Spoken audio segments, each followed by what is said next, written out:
대체 에너지만으로는 전 세계적인 에너지 수요 증가와 기후변화 문제에 대응하는 데 한계가 있습니다. 그러기에 원자력의 활용은 불가피하다고 봅니다.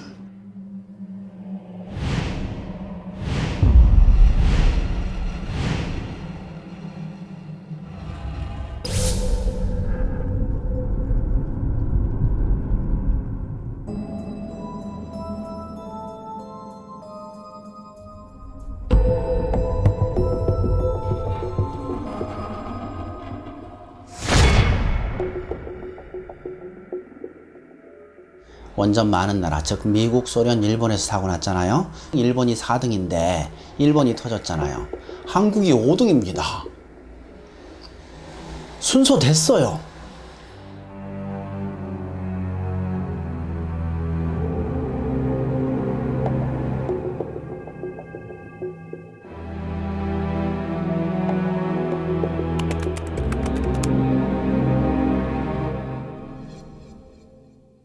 후쿠시마 핵발전소 사고로 전국토의 70%가 방사능으로 오염돼 버린 일본. 안전하고 싸고 편리하다던 핵발전소가 환경을 그리고 생존을 위협하고 있다. 한국은 어떨까? 현재 총 23개의 핵발전소가 우리나라 전력의 약 26%를 차지하고 있다. 후쿠시마 사고에도 변함없이 정부는 핵발전소를 가동하고 있으며 2035년까지 추가로 18개 핵발전소를 더 세울 예정이다. 2차 에너지 기본계획이 나왔는데요. 핵심은 2035년까지 계속해서 핵발전을 확충해서 우리나라의 핵발전소가 최대 40기가 가까이 된다라는 겁니다. 심지어 삼척과 영덕에도 신규 원전을 신규 원전을 짓는 것을 목표로 정책을 추진하고 있습니다. 에너지 계획의 핵심을 원전으로 잡고 원전을 확대하는 방향으로 계속 추진한다라고 보시면 됩니다. 세계에서 5번째로 핵발전소가 많은 한국. 그러나 국토 대비 원전 밀집도를 따졌을 때 한국의 핵발전소 순위는 바뀌게 되는데 압도적인 차이로 전 세계 1위의 자리를 차지한다. 이는 무엇을 뜻할까? 체르노빌 사고가 나면서 핵발전이 얼마나 무서운 건지 위험한 건지를 알게 된 거죠. 그래서 다른 지역들에서 핵발전소를 짓는 거에 대해서 반대를 하게 됩니다. 그렇기 때문에 어떻게 되냐면 이미 들어가 있던 지역에 새로운 지역에다 새롭게 짓는 것보다는 이미 있는 지역에 그나마 추가적으로 건설하는 게 훨씬 더 손쉬웠던 것이죠. 예를 들면 고리 같은 경우에는 계획한 게 다 지어지게 되면은 10개나 12개가 됩니다. 울진 같은 경우에도 10개가 들어가게 됩니다. 이런 지역은 전 세계에 없어요. 핵발전소 밀집도가 높은 한국에서 후쿠시마와 같은 사고가 난다면 직접적 피폭 피해자만 343만 명에 이른다는 끔찍한 통계가 나온다. 국토의 20%는 도쿄가 포함이 되는데 그게 고농도 오염 지역입니다. 그리고 이 도쿄가 포함된 고농도 오염 지역의 넓이가 남한 넓이입니다. 이건 뭘 의미하냐면 만일 한국에서 핵사고가 나면 남한 전체가 고농도 오염 지역이 된다. 이걸 의미합니다. 그래서 만일 핵사고가 나면 우리 국토는 살 수 없는 땅이 된다. 이렇게 봐야 됩니다. 사고의 위험성을 알고도 한국은 핵발전소를 유지, 확대하는 이유는 무엇일까? 그 답 중 하나는 바로 전기료에 있다.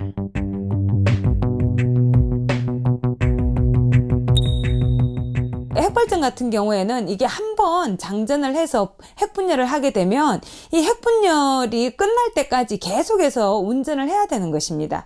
무슨 얘기냐면 낮이나 밤이나 똑같은 용량의 전력이 생산이 된다는 거죠. 핵발전소에서 나오는 전기를 소비하기 위해 정부는 전기요금을 더욱 낮추었고 24시간 가동하는 공장들이 늘어나게 되었다.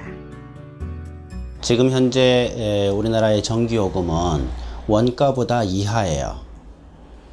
그래서 전기요금이 낮기 때문에 전기를 많이 팔수록 한전 적자폭이 커지는 거죠. 한전의 적자폭은 국민 세금으로 메꾸게 돼 있어요. 그래서 전기를 많이 쓰는 사람은 이익을 보고 전기를 적게 쓰는 사람은 손해를 보는 그런 형국이 지금 진행이 되고 있죠. 전기 많이 쓰는 사람은 누구예요? 대기업들이죠. 그러니까 지금 낮은 전기료는 정상적인 요금이 아니라는 거예요. 그럼 분명히 지불해야 될 비용이 있는데 그걸 지불하지 않아서 낮은 요금이 된 거죠. 무슨 말씀이냐면 핵발전 단가를 무엇으로 얼마로 계산하느냐 이게 문제인 거예요. 근데 우리나라의 핵발전 단가에는 사용 후 해결료를 처분하는 데 들어가는 비용이 충분히 반영되어 있지 않고요. 그 다음에 사고가 났을 때 보상비 같은 것도 전혀 반영이 되어 있지 않고 체르노빌 사고 후 30년이 다 돼가지만 완벽한 사고 처리는 아직 먼 얘기다. 더 이상의 방사능 노출을 막기 위해 들어가는 비용만 우리나라 돈으로 약 22조 원. 일본 또한 후쿠시마 핵사고 후 도쿄전력이 2년 동안 부담할 손해보상금만 약 149조 원. 그에 따른 사고 수습 비용만 279조 원. 그 비용은 계속적으로 늘어나고 있다.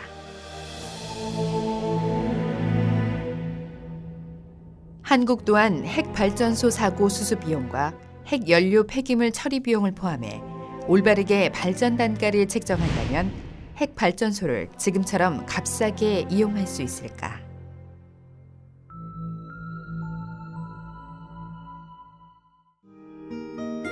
이 하늘 끝까지 가는 푸른 하늘과 사랑에 빠지다. 우리 푸른 하늘 푸른 에너지 한국수력 원자력.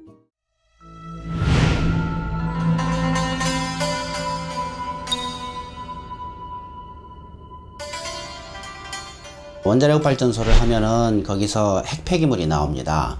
이거는 크게 둘로 나눕니다. 하나는 고준위, 나머지는 중저준위. 고준위는 10만 년간 보관해야 돼요. 그래서 10만 년간 안 깨질 방을 만들어야 돼요. 근데 그 기술이 없어요. 그래서 어떻게 해야 되냐? 사실은 모릅니다. 지금 현재 기술로 몇 년짜리 만들 수 있냐 했더니 50년짜리 만들 수 있대요. 50년에 한 번씩 몇 개 만들어야 10만 년 지나갈까 계산해 봤더니 2,000개 만들어야 돼요. 고준위방 폐장 2,000개 만들어야 됩니다. 우리나라에서. 하나 만드는데 1조 원 들거든요. 2,000조 원의 돈이 필요해요.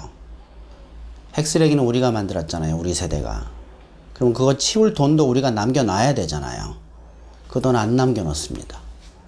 후손들이 다 내야 돼요. 엄청난 돈을 내야 돼요. 전국 23개 핵발전소에서 한 해 동안 발생하는 고준위 폐기물의 양만 약 700톤. 10년 안에 우리는 10만 년 동안 인간과 격리되어야 할 폐기물 처리장을 만들어야 한다.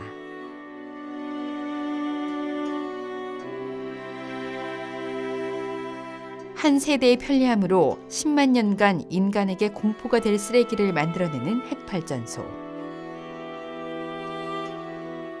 탄소 배출량이 적어 친환경적이다. 미래 세대들에게도 과연 그렇게 불려질 수 있을까?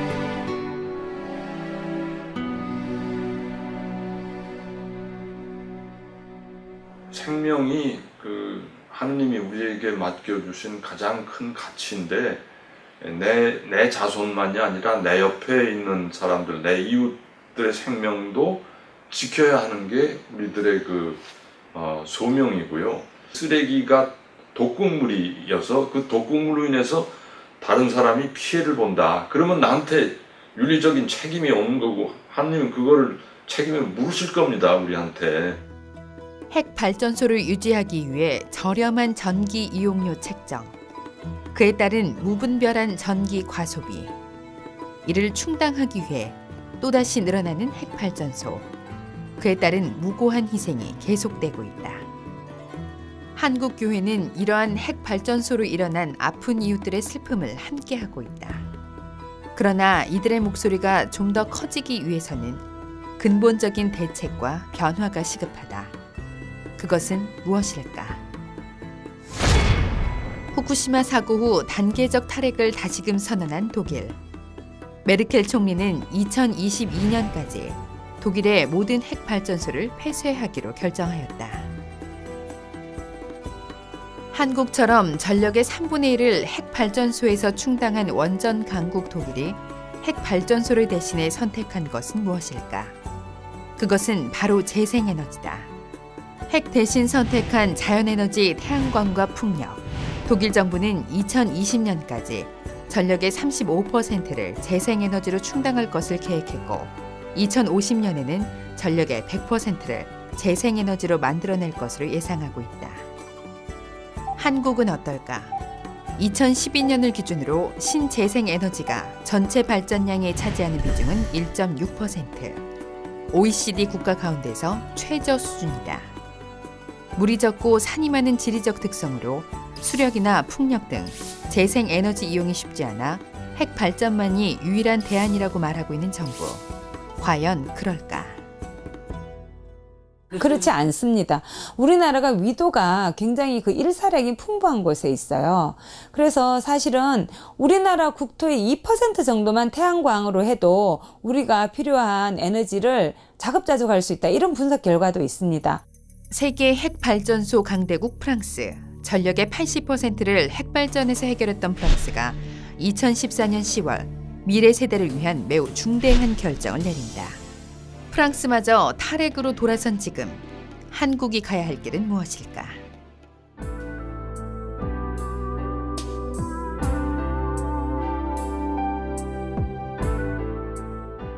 이 핵기술과 관련한 이웃은 가장 약한 이웃입니다. 그 가장 약한 이웃 가운데 가장 약한 이웃은 누구냐면 저항할 수 없는 존재. 통상적으로 자연입니다. 사람은 사람 중심으로 볼 때는 자연을 우리가 이용하면 그만이지만 그러나 교회의 관점은 그렇지가 않아요. 신앙의 관점에서는 왜? 이 자연 자체가 하느님의 것이기 때문에 그런 겁니다. 두 번째로는 미래 세대입니다. 미래 세대에게 묻지도 않고 그 미래 세대에게 무거운 짐 내지는 폭력을 가하는 구조다. 그걸 되돌릴 수가 없잖아요. 핵기술은 교회와 신앙과 양립하기 어렵다. 이렇게 교회는 가르치고 있는 것이죠. 한 세대의 이기심으로 너무나 많은 이웃들의 희생과 재앙이 초래되었다. 그리고 지금 우리는 선택의 기로에 서 있다. 미래 세대들에게 재앙을 넘겨줄 것인가? 아니면 안전한 평화를 안겨줄 것인가? 바로 지금 우리의 손에 달려있다. 신앙인들의 모범이 필요하다고 봅니다. 얘기만 하고 생각만 하고 또 마음에 품는 것으로 그건 예수님의 어떤 가신 길하고는 너무나 다르죠. 왜냐하면 예수님은 한마디로 정리하시잖아요. 너도 가서 그렇게 해라 이겁니다.